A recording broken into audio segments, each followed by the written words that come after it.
Scalability.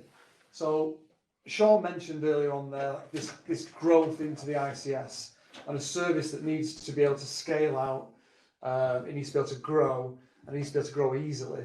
So cloud collaboration services obviously give you that ability to scale. That's what they're there for.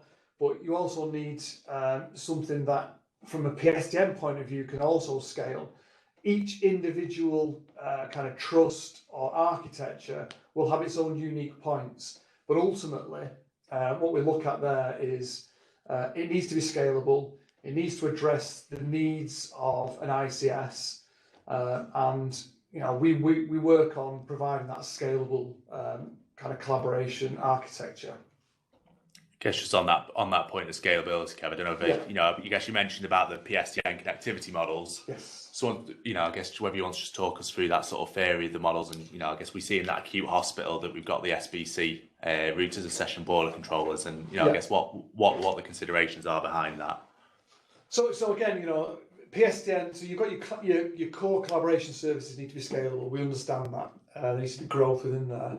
But PSTN service is the cornerstone. Yeah. So you've got your patients calling in.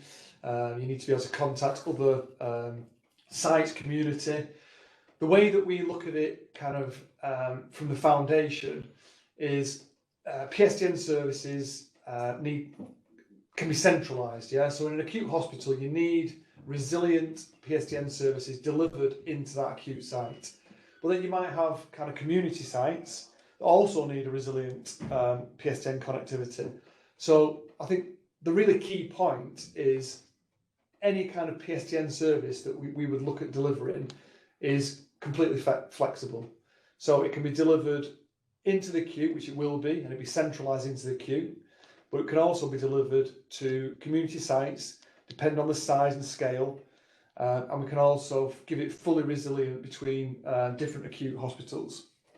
Yeah. So yeah, it's a flexible, scalable model for PSTN in line with that whole kind of scalable architecture piece. That's good, but I guess as I see, when you look at SIP PSTN services, PSTN services in general, there's been a journey from people migrating away from ICN, where you have the, I guess, ICN connectivity in all the locations, the remote sites as well. There's a decision point at that point as people move to SIP as to whether they retain that sort of local break-in, break-out model of an ICN connection at each site, or move into a SIP connection at each site. So then being able to do that, I guess centrally, and then what that means about the network connectivity between the different sites when you move to a central PSTN service. And there's then the kind of that next iteration as you move to the cloud. You can explore whether you want cloud connected PSTN. But I guess ultimately what we see within this resilience piece, and then the key points is actually being able to still retain that resilience for them, that red phone services within that central sort of single platform. So there's decision points there.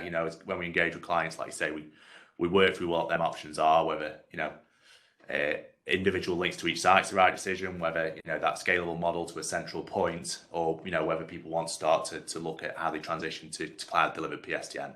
But obviously there's a trade-off there around the resilience pieces.